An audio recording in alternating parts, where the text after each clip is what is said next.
reveal anything that is hidden from us, at least in modern cultures, is that we live in a competent universe, that we are part of a brilliant planet, and that we are surrounded by genius. Bonjour à tous, vous venez d'entendre quelques mots de l'intervention de la scientifique Janine Benyus, qui a notamment défini le terme du biomimétisme. Abus, pollution, gaspillage, nos dépenses en énergie ne cessent d'augmenter. Dès lors, comment faire pour réaliser des économies d'énergie? Et si la réponse se trouvait ici, tout autour de nous, sur notre planète depuis des millions d'années? La nature et la biodiversité peuvent-elles nous inspirer les innovations énergétiques de demain? Le biomimétisme existe depuis très longtemps en fait, les gens en faisaient sans savoir. Et Léonard de Vinci disait déjà en fait, va scruter la nature, c'est là qu'est ton futur. Alors, le biomimétisme, le terme était auparavant, on parlait de bionique, aller chercher dans le vivant des idées. C'est devenu ensuite, après un livre sorti en 1997 d'une américaine qui s'appelle Janine Benyus, Biomimicry. Moi je préfère parler de bioaspiration. En fait, en français, on ne copie pas la nature, on n'imite pas la nature, on ne la copie pas, on s'en inspire. Alors la définition c'est simple, c'est aller chercher dans la nature soit des procédés, soit des matériaux, soit des relations durables établies qu'elle a mis en place pour répondre à des changements. Le partage de la connaissance au travers de l'intelligence collective n'est-il pas un moyen supplémentaire de lutter contre le gaspillage énergétique? Afin de répondre à ces questions, nous sommes allés à la rencontre de professionnels du sujet, tels que Gilles Boeuf, président du Muséum d'Histoire Naturelle de Paris, ainsi que des scientifiques et des entreprises.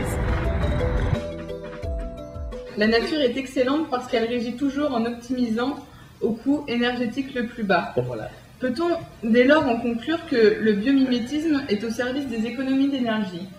Ah ben bien sûr, complètement. D'ailleurs, de toute façon, aujourd'hui c'est clair. Le problème essentiel, c'est effectivement, on dit on va consommer moins d'énergie. On ne va pas imaginer de continuer à dépenser de l'énergie comme on le fait aujourd'hui. Comme on regarde les courbes de dépenses énergétiques, c'est terrible. Et ça dépend beaucoup des pays, bien sûr.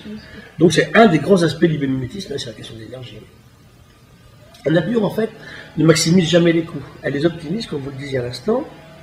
Et c'est fabuleux, parce que ça coûte rien du tout. Je prends une libellule. Vous connaissez une libellule, hein? Oui. Bon. Une petite libellule, elle a 245 millions d'années. Il y a même à 300 millions d'années.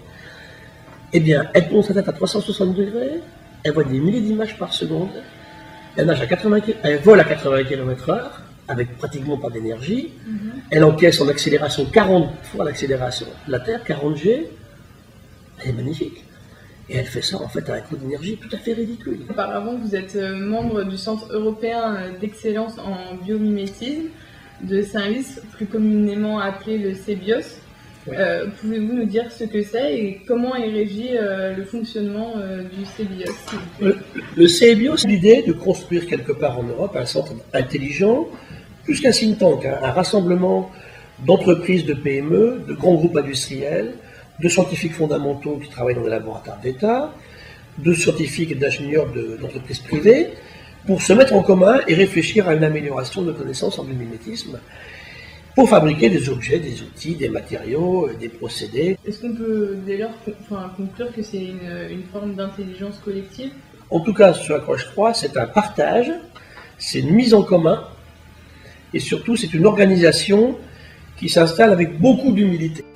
Justement, pour comprendre ce qu'est l'intelligence collective, nous sommes allés à l'ESCP de Paris assister à la conférence d'Olivier Zara, consultant en management et auteur du livre « Le management de l'intelligence collective ». L'intelligence collective, donc, ça permet de connecter les intelligences pour gérer des situations complexes. Et on est dans un monde de plus en plus complexe. La complexité est liée à l'agilité. On doit trouver des réponses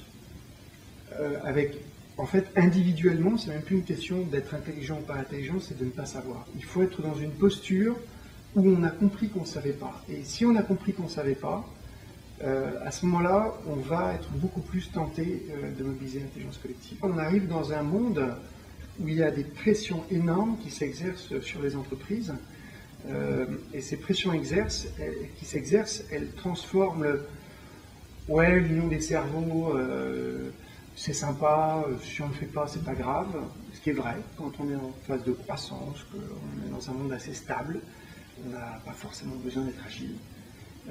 Mais quand le monde devient instable, un peu comme avec les dinosaures et la comète qui est tombée, ils avaient besoin d'être un peu agiles et ils manquaient d'agilité. Pour finaliser notre projet, nous avons choisi un exemple concret de la mise en œuvre du biomimétisme et de l'intelligence collective au service des économies d'énergie. Nos pas se sont dirigés vers IIL Énergie, jeune start-up française située à Boulogne-sur-Mer. Bonjour Monsieur Trash, vous êtes ingénieur R&D au sein d'IIL Énergie. D'où vous êtes venu cette idée de créer une membrane ondulante et de créer du coup votre fameuse hydrolienne IIL Énergie? Alors c'est pas moi qui ai eu l'idée, c'est Monsieur Jean-Baptiste Drevet, qui est le fondateur de l'entreprise IIL Énergie. Donc lui, il a beaucoup travaillé sur les couplages entre donc une structure ondulante et un fluide en mouvement, ce qui est un peu le système de propulsion des poissons et de tous les organismes marins. Les autres technologies qui permettent soit de propulser un fluide ou alors de récupérer son énergie, elles sont toutes basées sur des hélices. Or les hélices, elles ont un rendement qui est limité, qui est plafonné par une limite théorique à 60%, et on n'en trouve absolument nulle part dans la nature. Tous les organismes marins utilisent leur mouvement ondulant pour pouvoir se propulser et avancer dans l'eau. Et c'est un couplage en fait qui est très efficace. Donc nous on a voulu reprendre ce système, non pas pour la propulsion, mais plutôt pour récupérer l'énergie. Le reportage touche à sa fin. Nous tenons à remercier tous les intervenants ayant participé à notre reportage. Merci.